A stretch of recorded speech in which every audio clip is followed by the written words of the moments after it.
All right, we are on.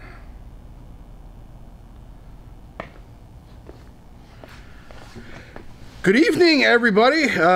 Usual pre-show excitement here. Welcome to Grassroots Motorsports Live, presented by CRC Industries. I'm JG Pasterjack, and what I'm doing right now is I'm going to the Grassroots Motorsports Facebook page where this broadcast is live. Before we get going with the exciting part here, there it is. Oh my God, there's me. And I'm going to hit this button that says share right here, and I am going to share it to my personal timeline. And it was just that simple. A couple of clicks and you're done. If you would do the same thing, we would certainly appreciate it. If you're watching on YouTube tonight and you go down and you throw us a subscribe. Oh my God, I gotta turn myself off right now. Hang on. Okay, there we go. We would certainly appreciate that. We appreciate all of the social media sharing you can possibly give us. Very exciting show for you tonight. Our old friend Terry Earwood is sitting right over here waiting for his chance at fame. Actually, we are waiting for our chance at fame just by being near him. So we're very excited to actually have him here at beautiful GRM Studios in Ormond Beach for a little chat tonight. We're going to get to Terry in just a second. Before we do that, we tell everybody about a couple of things, and that is the things and the people that make this show possible. For one, our friends at CRC Industries. Folks, if you go to crcindustries.com, you'll see their entire lineup of products, over 15,000 products from CRC there. Look, everybody's got a can of brake clean on their shelf. Everybody knows how awesome brake clean is. What you might not know is that they have a huge range of products for all your automotive needs. And not just that, they're not just awesome products, but they are a company that directly supports the motorsports scene that we love. Pro racing, amateur racing, drag racing, road racing, motorcycles, boats, all kinds of stuff. CRC is involved. They are hands-on. They're a great company to work with. We've been working with them for years, not only on this show and Project Cars in the magazine, but our 2017 challenge as well that just went off last weekend in Gainesville. So if you have a chance, if you are out buying automotive chemicals and you grab that CRC stuff, you're not only getting a great product, you're doing us a favor too, and you're supporting the motorsports world that you exist in. Also, Autobooks, Aerobooks, autobooks-aerobooks.com. Awesome bookstore in Burbank, California. Not only can you go there and look at all the books and touch the books and read the words on those pages, they will sell you everything they have on their website at autobooks-aerobooks.com. And if you're ever in Southern California and you're looking for awesome car stuff to do, they are not just a cool bookstore, they are a hub of the automotive scene in Southern California. They have a calendar of all the cool events going on out there from San Diego to Santa Barbara practically. So really cool stuff. All right, I see a lot of our friends joining us already online tonight. So if you're out there joining us, hit that share button. If you have any questions during the evening, I'll be watching this feed right here on Facebook, and we've got somebody watching our feed on YouTube as well. So if you have a question, throw it in the chat in Facebook, throw it in the chat in YouTube, and we will get to it and we will answer it. But let's talk to Mr. Terry Earwood. Good to see you, my friend. Good to be here. Not seen you in quite a while. So lucky all my life. The good Lord let me drive cars when I was young, and good cars, and Daddy loved cars and racing. My brother Steve owns Rockingham Drag Strip, so we're Mama says we said car before we said mother.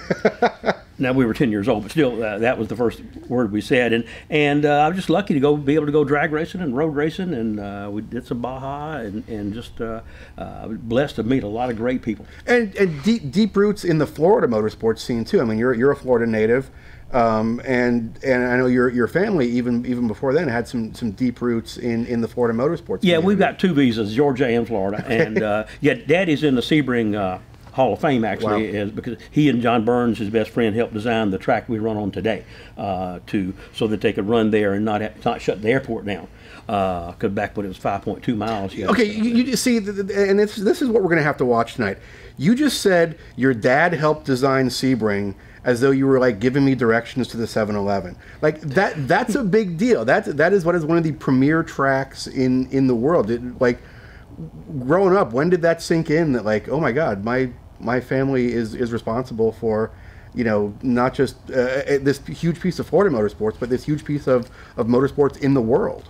Well, it was just part of us. I mean, Yeah. Steve built 2 drag strips, you know, including Atlanta Dragway, you know, for the owners. But we were just always involved. So Daddy was just a big fan, and just you know, through osmosis, you just learn and you get to meet a lot of neat people. But yes, and Sebring is my favorite track, not necessarily because he's in the Hall of Fame there, but it's fun to race on, as you know. Oh yeah, it's just one of a great track. And now they can run year round, because before you had to shut the airport down to run the 12-hour race. Anyway, so between you know, Sebring, and then Daddy also helped, was part of the original people that designed Road Atlanta. There were a lot of Atlanta people went out there and with chainsaws on weekends and said, let's hey, the property line goes to there, let's cut the trees down. You know, so no engineer was involved, no offense. They just went out there, and that's why it's such a kick-ass racetrack, because they just use the lay of the land. Yeah, and you think of, I mean, those are literally 2 of my favorite tracks. But you think of those tracks, and tracks like that don't exist anymore. They're not being created anymore, because these are tracks that used the earth was there first, and the tracks adapted themselves to the earth, rather than the other way around. Yeah, that's why I'm sure you love, like I do, Watkins Glen, Road America, Laguna, you know, Mazda Raceway at Laguna, and but Road Atlanta and Sebring are just 2 kick-ass because of the lay of the land. They were just there. So your first foray into professional motorsports, you were telling us, was back in the '60s. You were a drag racer originally.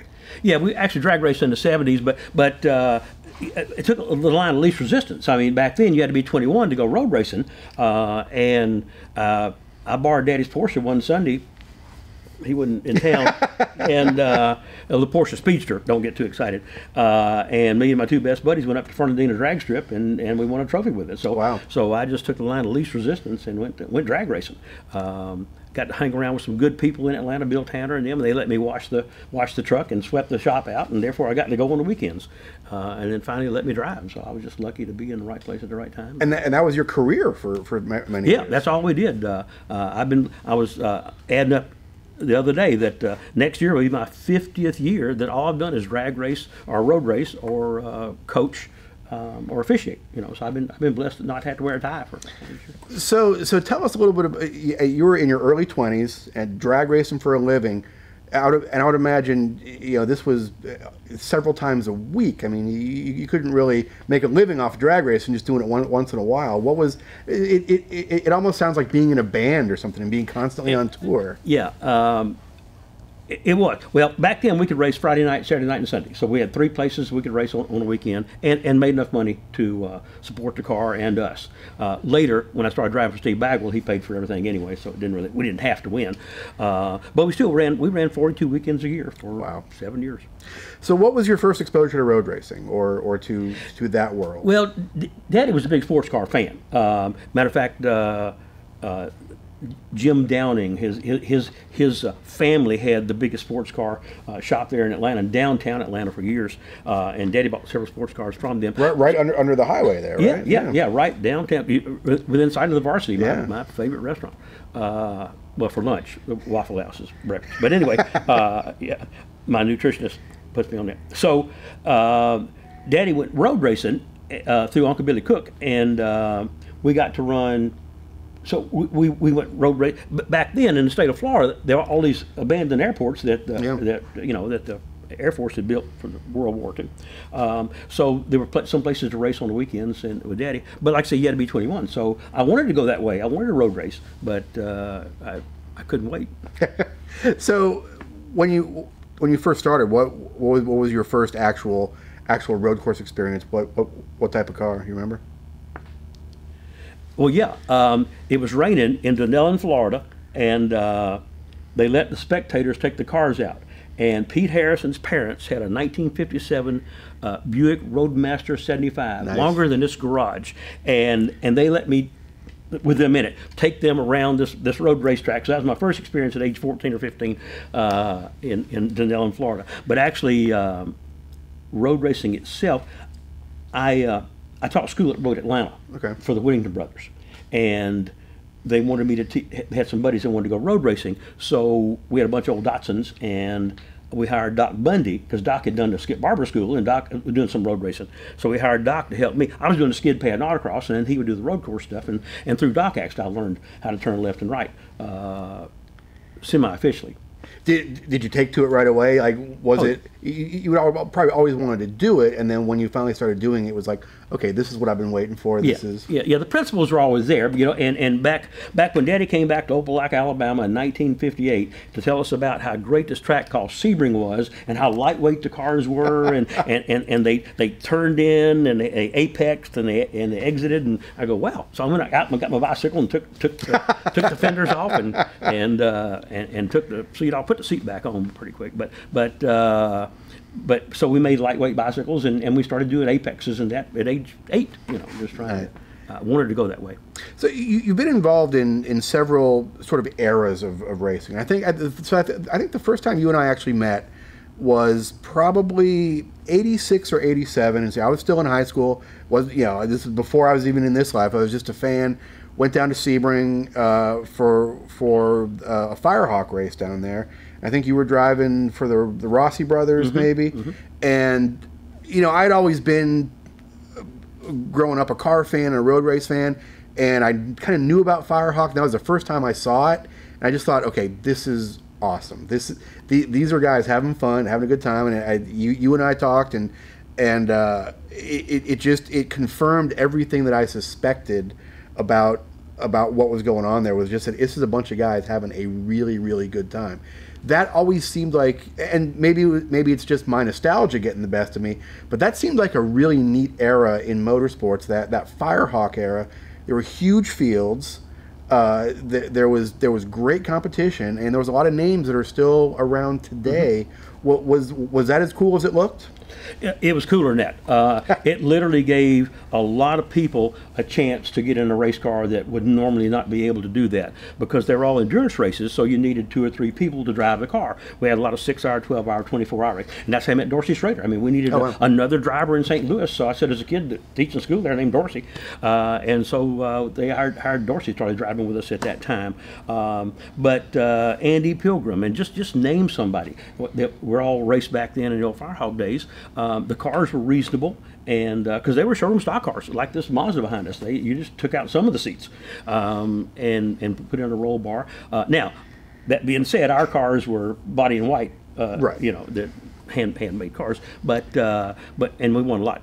Paul Rossi, he was an old drag racer, by the way. That's how I wound up racing with him. We were drag racers together. So when he went to road racing. One of the legends of that era was that there was a lot of creative rules interpretation in those days, and there probably still is, but there was something almost romantic about the rampant level of creative cheating in those days, or at least the legends of the rampant creative cheating in those days. The statute of limitations had expired on that, obviously. Was there anything you remembered from those days that you guys were doing to get around some of the rules? Fortunately, if Paul was doing something wrong, he kept us in the dark. That way, plausible deniability. That way, 20 years later, you could say, "Hey, Lord, it wasn't me. I didn't never touch her."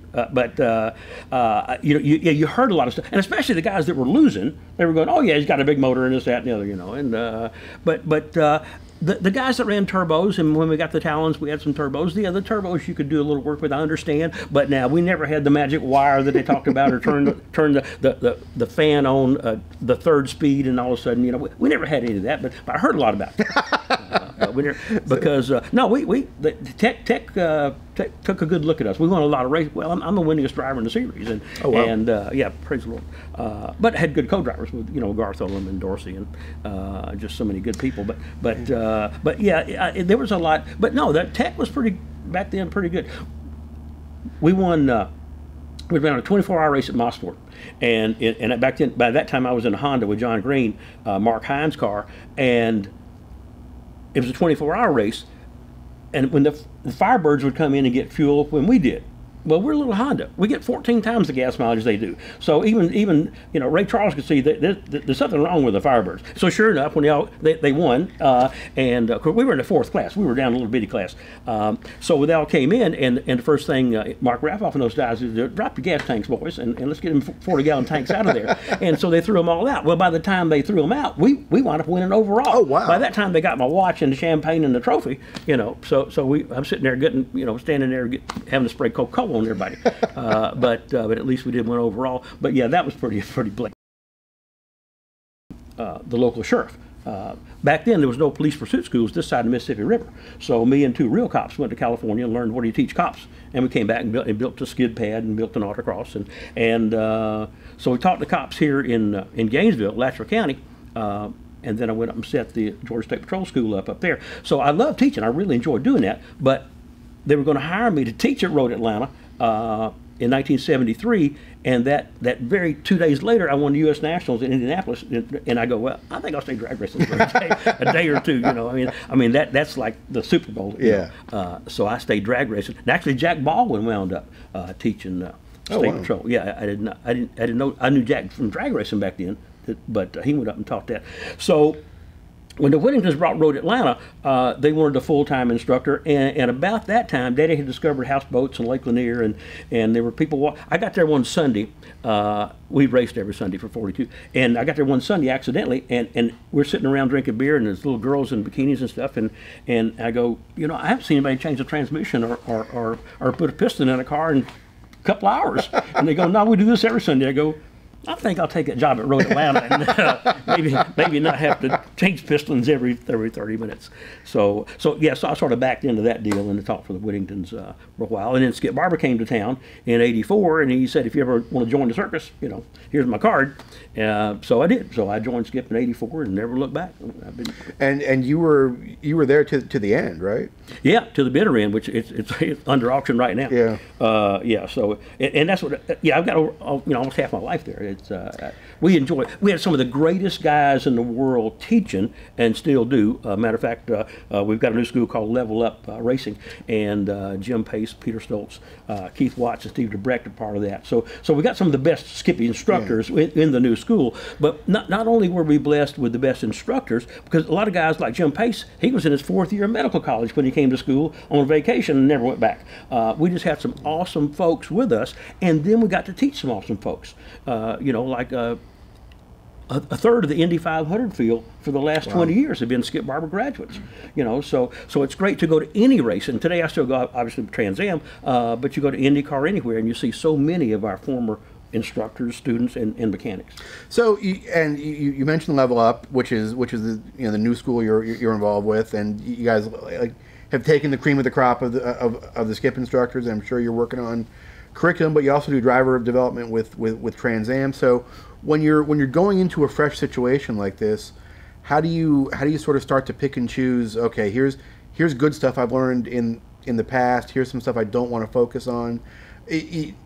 I would think almost with Level Up, you have the opportunity to be a little more personal. Skip was great, but it was maybe a little bit one size fits all. That maybe grew to the point where maybe it was too big and too regimented. But are you excited to kind of start something fresh now? Yeah, we're very excited about it. Fortunately, over the years, Skip was wonderful about letting us run with the ball. When I joined him, they didn't do any skid pad or car control. So that's what I brought to Skip, was the car control, skid pad, autocross kind of stuff, and BMW came in with the cars. And Skip never looked at the curriculum. He said, "What do you need?" So he was wonderful about that. With the Level Up, the average Skip Barber school was a 3-day school for your license, and it's hard for the average guy to get off 3 days. So we pared it down to 2. So we picked the best of what do we really need.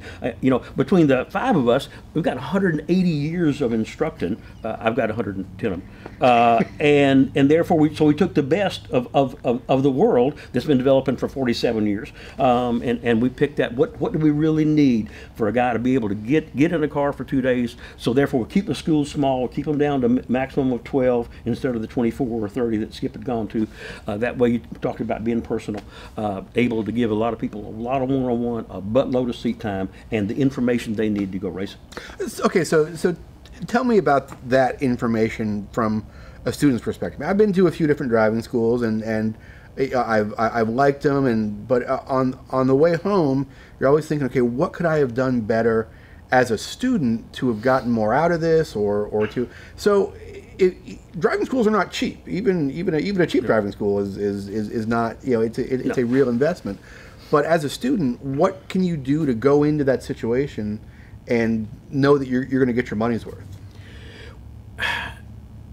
Well, it depends on your background, but you can do some homework. You know, Ross Bentley has some awesome books out there. Carl Lopez wrote one of the best books there is, called Going Faster, that Skip commissioned him to do. So, and you guys have I think that is our Auto Books, Aero Books book of the evening tonight that's coming up soon. Awesome. Good.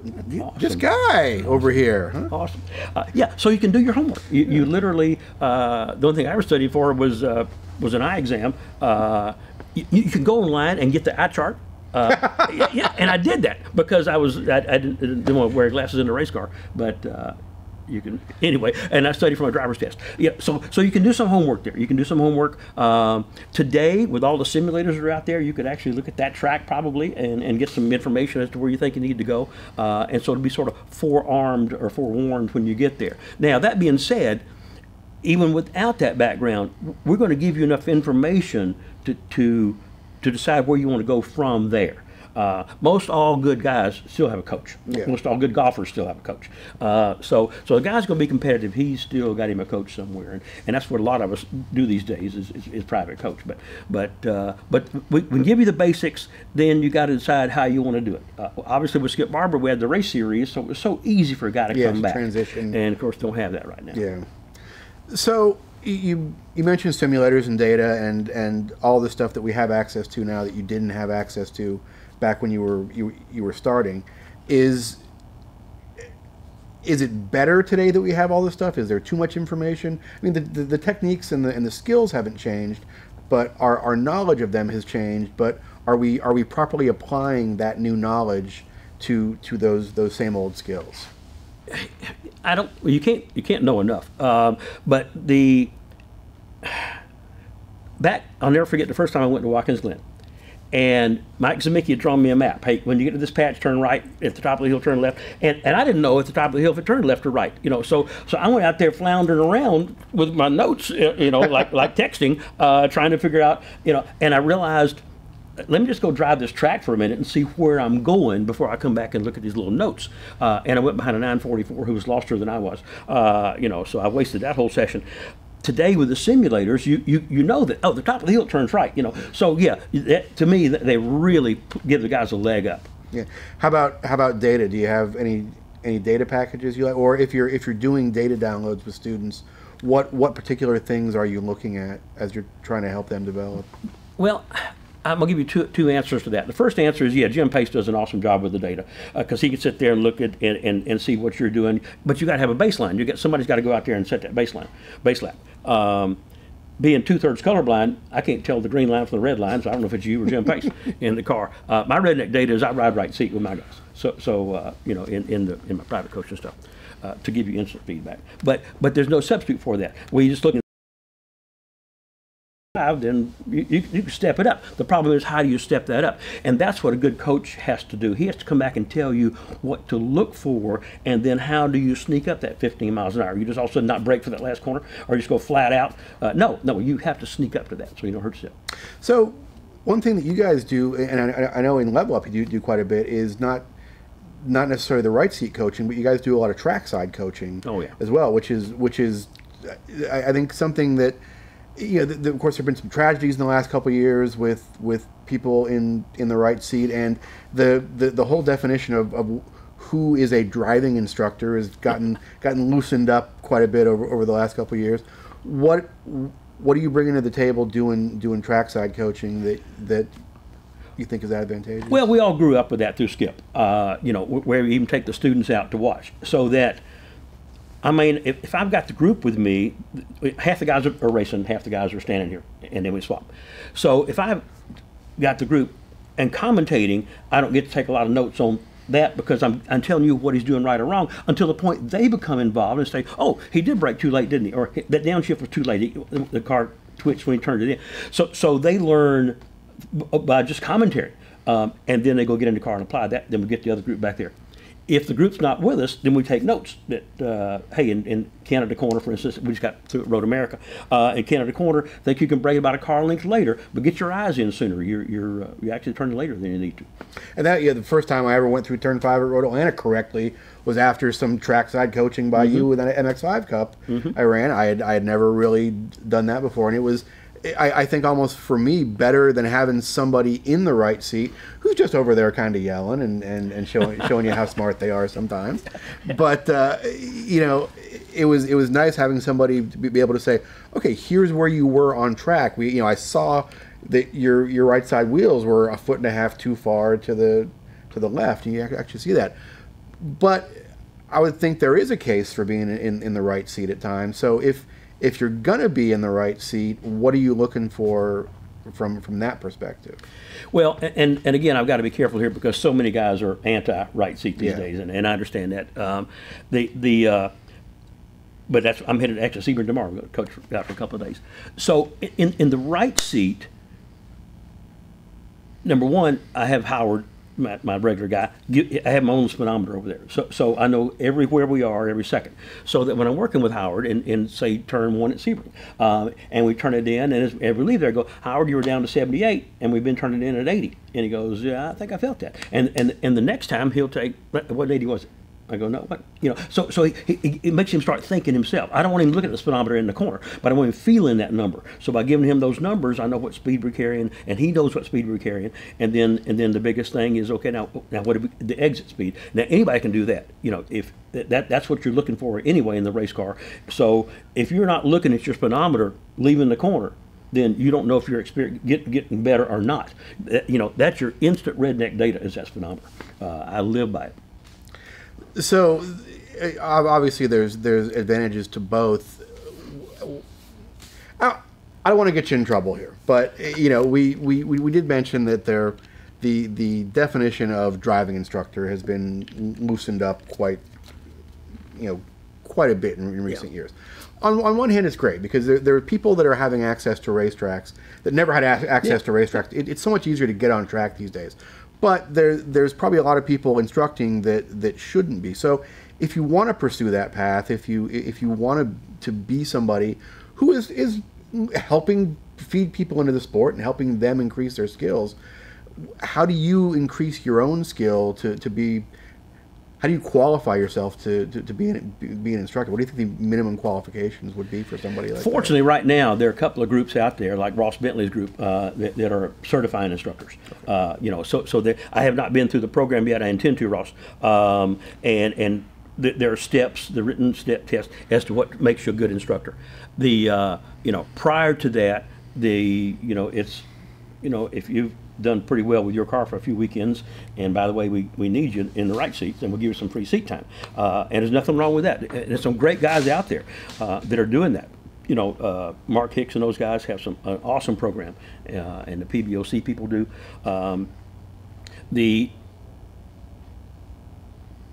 What makes you a good instructor is your communication skills. Everything in life, in the world, as we all know, evolves around communication or not. And therefore you have to decide, what does this guy need right now? Number one, you got to be able to read what he's doing right or wrong. Right. And number two is, of the three things he did wrong in that corner back there, what do I need to focus on before he crashes in turn 3? Before I get down here. One reason I talk so fast is because we got shit going on, in a second or two. So you got to, what can I focus on to help him right the second that he can hear me and understand? And that's why I try to talk in this tone of voice the entire time. You said but a guy yelling in the right seat. No, I might be whimpering, but I don't. I try not to yell too loud if I can help it. So it's what does he need right now?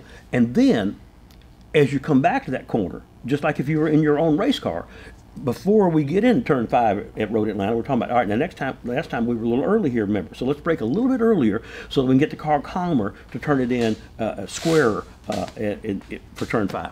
And therefore, you're ahead of him. But what it also makes him do is realize, hey, he's talking way ahead of me before this corner, and when he gets out of the car, maybe I need to be talking to me way ahead of this corner. I don't know how many guys I run across that go, I got you in my right ear in turn 3 every time I go through there, or whatever it is.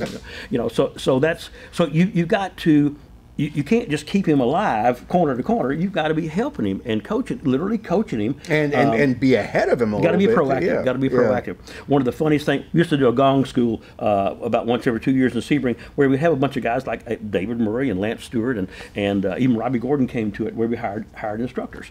And I'll never forget, we were doing a big figure 8 skid pad with the M3 BMWs, and I don't know if it was Lance Stewart or one of them said, "I can't believe how soon you're telling me to get on the brakes and get turned in." I goes, "Because it takes a second for you to assimilate that information, and now we're there, and then ride with them." Sure enough, they say it too late, and so that's the biggest thing is, but it speeds your driving up. It literally makes you think better about thinking ahead of time and getting ready. More importantly, recall, coming back to turn 5, going, okay, last lap, I didn't like the exit. I was down to 87 instead of 90, and therefore let's do this differently to fix that. If you don't know those numbers, if you don't have your recall, how are you ever going to get better? Yeah. Let's take a quick break, actually, and you mentioned this book right here, Going Faster, which you have a part in the foreword on. This is the official Skip Arbor Racing School. Would you call it the manual, Terry? Would that be? This is the curriculum. It's the Bible. Yeah. This is available at Autobooks, Aerobooks. So, hang on, I'm getting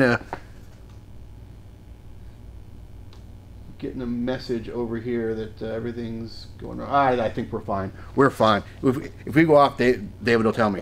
Folks, Autobooks, Aerobooks. Go to autobooks-aerobooks.com. We'll throw up the link to this book right here. It's only about a $30 book, and like Terry said, if you're going to go to a driving school, spend that extra $30. Get the most out of it. Even if you're not going to go to a driving school, even if you just want to know some of the techniques from these professionals that have developed this curriculum over the last half century or more, a great place to start. Also, I want to tell you about our friends at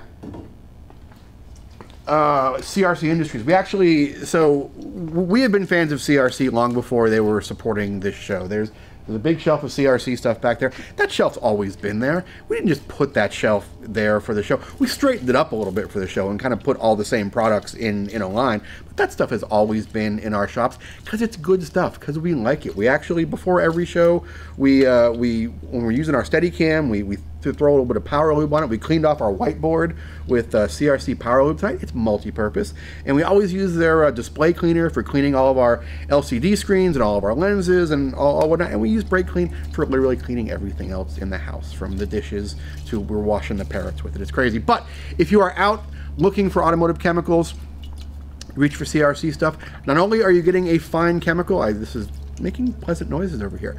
You're getting a fine chemical, you're also supporting the world you live in, because CRC supports motorsports at every single level, including the Grassroots Motorsports 2017 Challenge. We actually have our third place finisher from the GRM Challenge just last week, is our live studio audience tonight, Pat Gazowski.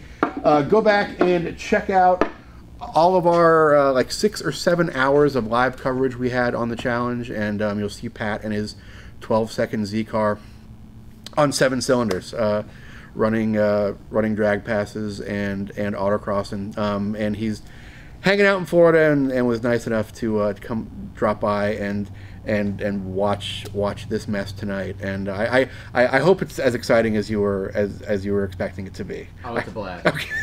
Thanks for coming. All right. Let's get back to Terry Earwood here. So you've mentioned Sebring a couple times, and not to change gears too much here, but here's a Sebring question: has anybody in the history of motorsport ever gone through turn 17 at Sebring correctly? I've done it twice, right, and I can't remember either one of them. Turn 17, if you haven't been there, is the world's largest hairpin. You turn in flat out. You got to drop a couple of gears, and then you take off again. Matter of fact, I get it was Ross Bentley telling me that he took a Nissan, one of the GTP cars, in at 162 miles an hour. Good Lord. Turned in at 162. son, talk about pucker up buttercup. Wow. Yeah. Good news is it's old concrete and it's got good grip, but it's pretty bouncy now. But no, 17 is one of the hardest corners in the world. Andy Evans, who had the lease on Sebring for a while, had made a 98-degree turn out the end, and you'll see the old asphalt that he cut. And so he was going to ruin it. He was going to do it away with it. And fortunately, we got there before he paved it and didn't do away with it. So it's still there. Over the years, it's changed. It used to be bigger. We used to run down the whole back runway. Yeah. And it was bigger. But I know one of my finer moments. So I'm running the Firehawk race there, and local radio station, WWOJ, I think it was, they would come get one of our channels, and about once an hour they call, "Hey Terry, you got a chance to talk?" I go, "Yeah, I got nothing else to do. Your lips are sitting there." So I'm riding around going, "Oh yeah, there's turn one, and oh there's Steve and them, and so I had them all fans and friends and stuff, and so I'm finishing the lap, going in turn 17, and I'm turning in 17, and I go, all right, we're in 17 now, and I'm turning in at 121 miles an hour, and I'm down to fourth gear, and I'm down to 30, and then I got hit in the right rear. I ain't seen the car coming yet, and I go, oh shit, and he's trying to turn me around, and I go, God damn it, and I'm trying to fix the car, and they go, oh, we'll get back with Terry in a minute, and so I'm trying to get to the button because I go, I'm still here, I hadn't gone anywhere, and I finally get it straightened out, and I go, find out who was that yellow car coming down the front straightaway? It was a Paul Tosi, one of my old teammates. Thanks, Paul. But I've just about gotten over it. But they played that same tape every year for about the next 5 years for my turn 17. Yeah, good luck with 17. I love it. That was something you did a few times. I remember I was watching some Firehawk coverage. I forget where it was from. It was a street race somewhere, and you were driving a Camaro, I think, and you were essentially the third member of the live commentary team, but from in the car. What I mean, that was fun. I enjoyed it. Yeah, I don't even know how to phrase a question on that because I know I've gotten to the point now where I'm fairly calm in a car. I don't know that I could provide real-time running commentary with trying to separate my emotional self from my objective self, and enough to provide commentary. You feel like you're at that level, or are you just stream of consciousness when you're doing something like that? Well, in all fairness to your question, is all my racing except for the drag car was endurance racing. Yeah. So you've got to relax, and you got to be in the car sometimes 4 hours. At the Glen at night we were, because the rental drivers would go to bed. They wouldn't come back out. You'd call at 2 o'clock in the morning. Now, I need a couple of tires and the windshield cleaned and gas, and I had to pee. And they go, well, we got everything but to pee because you can't get out. You got to get in the car. So sometimes you do a couple of well, you weren't supposed to. Anyway, 4 hour stints. So because of that, you learn to relax. You learn just to read the car. That sort of Zen state where you're just sort of on an autopilot. So you've never gotten a frenzy. Yeah. So is that one of your secrets to kind of going fast? Is to let that automatic function take over and just let your muscle memory take care of it, and if you're going to use your brain power, use that for like traffic management and those skills? Yeah, I guess so, because I've done it so many years. Yeah. Now, that being said, I've got to really get up on, when I go back autocrossing, I've got to get back up. I've got to get my coffee and get my deep breathing and get up on the wheel and not let Brian Finch outrun me again. But the road race thing, no, I can just sit there, and that's why I can ride with Howard all day in his Corvettes and just go fish. And that's an interesting point. It's long been said, and I've even seen through my, I guess you'd call it a career, but I came up as an autocrosser, and I've always seen that people that start out autocrossing generally make fairly good road racers, where people that start out as road racers, you need to kind of retune their brains a little bit to go autocrossing. And sometimes you need to take those autocross guys and calm them down on the road course a little bit, or get them to realize, like, okay, it's not all about car control anymore. There's other cars out there, and your car control needs to be on autopilot. What you need to be thinking about is what those other cars are doing. You see a lot of guys like that coming through the school, and I really have to do. retrain them. Well, Randy Popst was an autocross, and that's how we first met, and Vardy was, and so autocrossers, because you're dealing with tenths of seconds, then everything counts.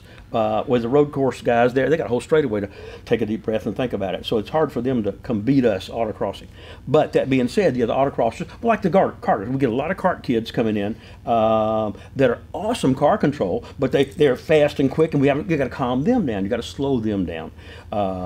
And they rely on their body to be the weight management, and weight transfer, and it's not in the car. So So then you put them in a Miata, and they're trying to throw their shoulders back and forth. And you know, turn 12 at Road Atlanta, coming on the front straight. You know, they're all turning in with big hands. And boy, that's one corner you don't turn in now with big hands. And so you got to calm those. Now they're wonderful. But you got to calm them down.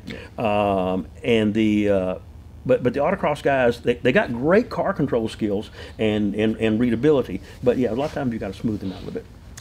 So we talked about Sebring a little bit and some of and turn 17 obviously, which is, you know, one of the nemesis corners in the world. But I'm glad you said Sebring was your favorite track, because it's one of mine too, and we're lucky enough to have it, you know, a 3-hour drive away from here. And we were talking a little bit before the show that, you know, you don't really see tracks with a lot of I mean, there's a different personality in every corner in that track. Are there any other places on it that really kind of stand out to you? I mean, even going through turn 17, there's 4 or 5 different sort of milestones in turn 17 that you've got to get all right to make sure you get through it. And if your radius is slightly different, it's a very different corner. Yeah, and the funny part, and if you haven't been there, is that because of the bumps and over the years, the old concrete has settled, you have to be fairly precise with where you think you need to be. You'd like to be down low, nice good apex, but it just tears the car up. You've got to be. There's a gigantic blue dot on the bridge that I think Bruce McGinnis might have painted there, but if you can get under that dot, you pretty well are on time. Where people make the next mistake is they try to apex coming onto the front straight, and who cares? You got to let the car go. Wherever the car wants to go, except for that wall, you got to let it go. Don't worry about a second apex whatsoever. But yeah, it's one of my favorite corners, and but it is the toughest because you carry so much speed in there. You got to drop at least 1, if not 2 gears while you're in there. We talk about Type 1 and Type 2 corners. A Type 1 corner is an exit speed corner. Get out the corner, get out the corner.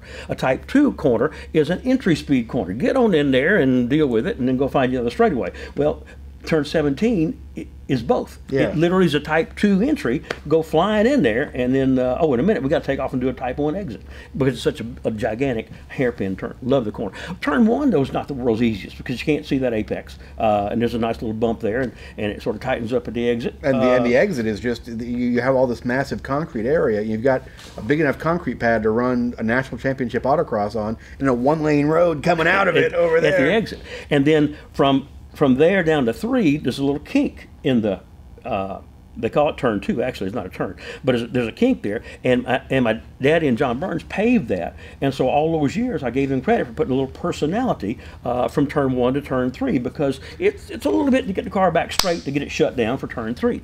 And then when Daddy was getting indicted, maybe it was inducted in the Hall of Fame down there, he said, oh, by the way, people asked me about the kink at turn 2. He said, well, there was an old fire plug under there, and they wouldn't let us pave over it.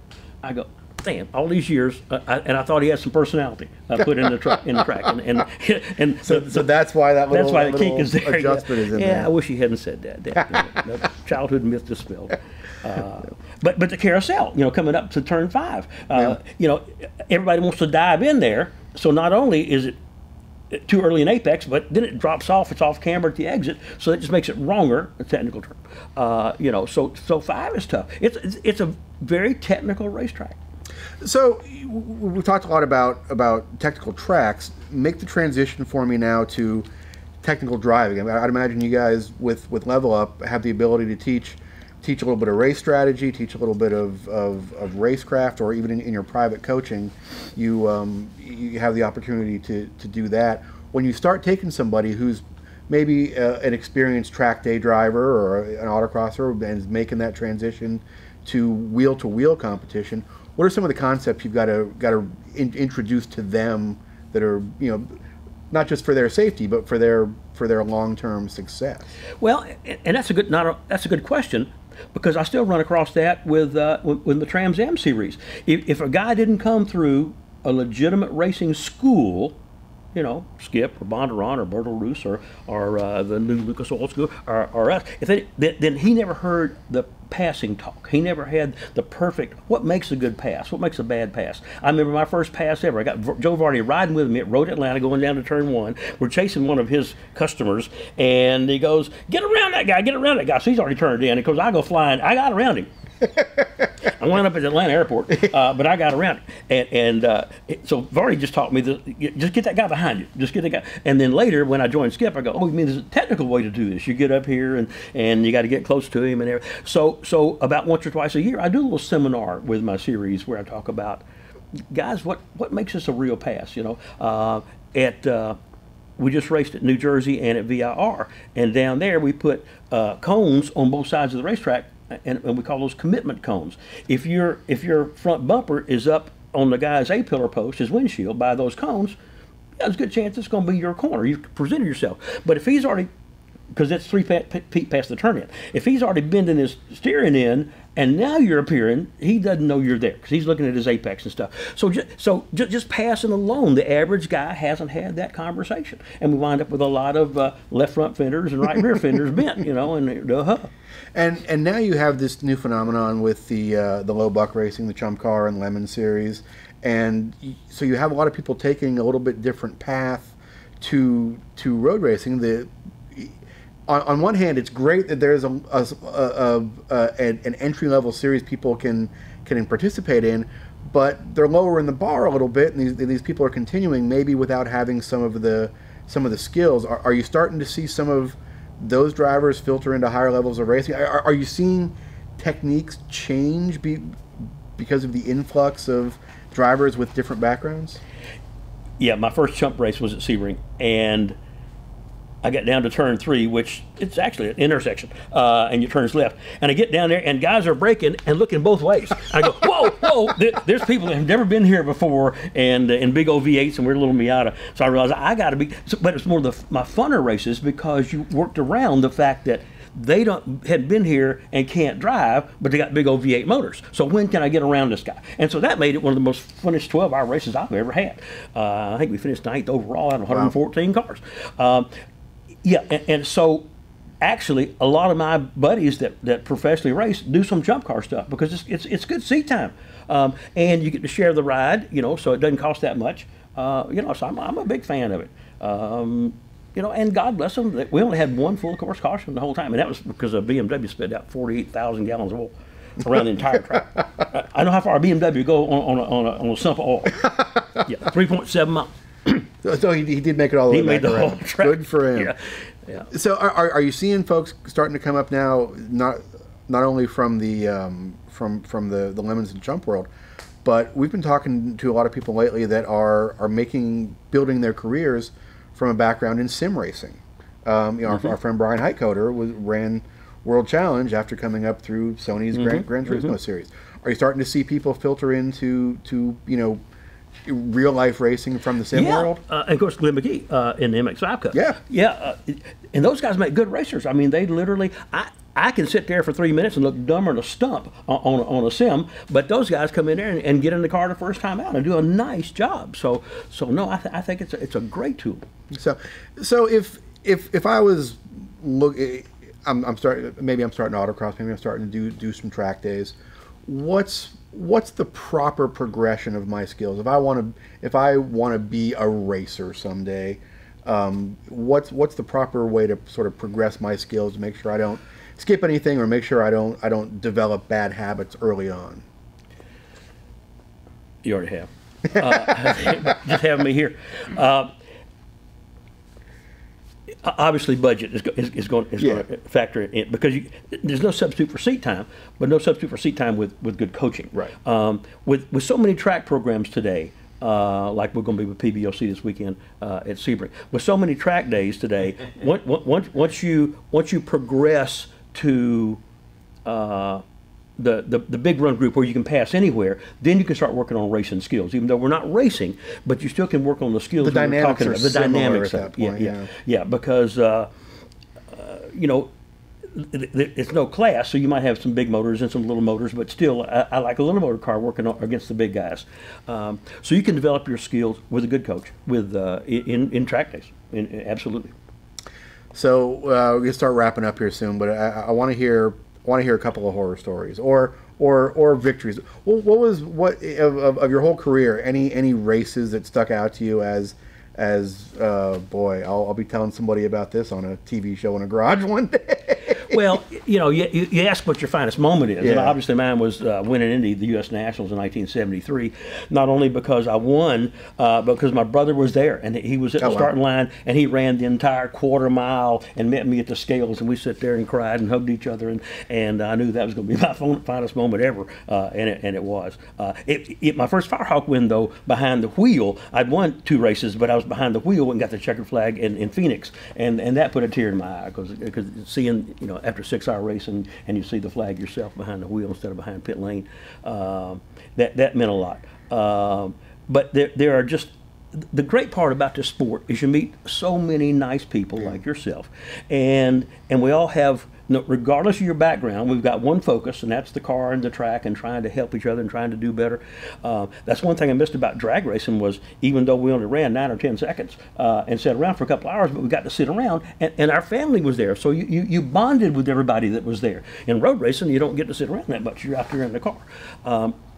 But the sport itself, the common denominator of the car and the track, it just brings such good companionship and friendship, and I don't think there's any other sport like it. So we didn't touch on this, and I want to a little bit, but you've had some Baja experience too, and actually through your relationship with BF Goodrich, and I think Pete Calhoun is actually out watching tonight. We're obviously huge fans of their products as well. I'm mounting up a set of his tires on Friday on our newest project car, and we're sitting under a giant BFG banner, and you know, they're a fantastic supporter of the sport. You've got a long-time relationship with them. And they are, yeah. What tell us about Baja? Well, I've been blessed, number one, to teach on BF Goodrich tires through Skip Barber all these years, so I've got to see the evolution and how much better they are. And then, 4 years ago, matter of fact, this month, 4 years ago, we went down to Baja, and we did 2 teams, and our team won our class, the Baja Challenge. Totally different than anything you've learned on asphalt, you know, where we slow in, fast out, and they go, no, you just go no more.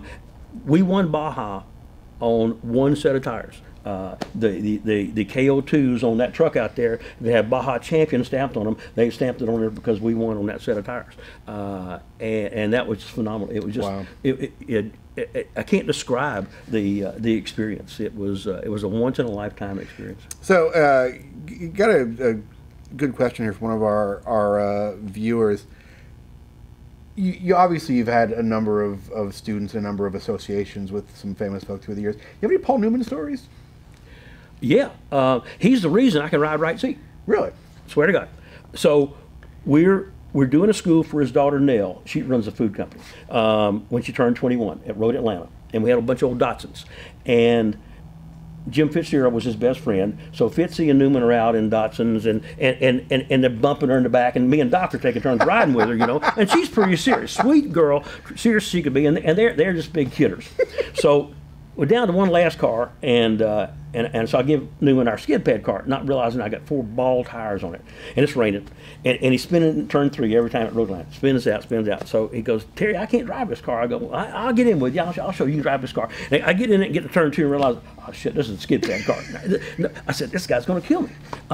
And so we did about 3 laps, and we get down into turn 5, and every time we're sideways climbing the hill, and I'm there, Lord, please get me out of this fire. And then the third time it happened, I'm going sideways up turn 5, and it dawned on me, you know, my mama is such a big Paul Newman fan.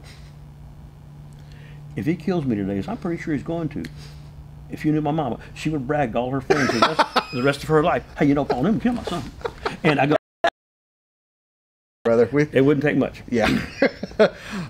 Ladies and gentlemen, Terry Earwood, a damn national treasure, sitting over here. We are happy to have you here. It was thanks for having me. It was good seeing you. It was we could do an entire we could go all night. I got a 6 a.m. flight to make.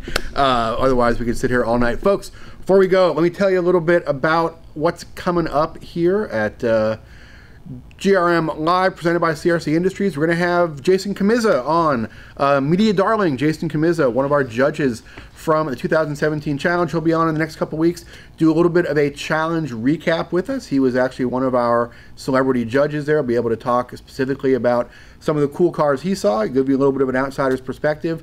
Also got more details coming up on our sim rig build from Rick Motec, and we're going to be learning to weld aluminum with a MIG welder. I'm really excited about that because I'm going to be the one learning to weld aluminum, and so far it's not been going well. So I have some practice to do before those shows come up. Also going to be putting some Evans waterless cooling in a car real soon, and we're picking up our new project car this weekend, so I'll probably be live quite a bit this weekend showing you guys our newest Grassroots Motorsports project car, and we'll be driving that back, and hopefully it makes it all the way and we have some fun with it, and we'll be seeing you guys live this weekend quite a bit. Check out our friends at CRC Industries, crcindustries.com. If you're looking for automotive chemicals, folks, you know you want something good, and if you buy CRC stuff, you're not only getting something good, you're getting something from a company that supports the world we live in, that world of amateur and professional motorsports.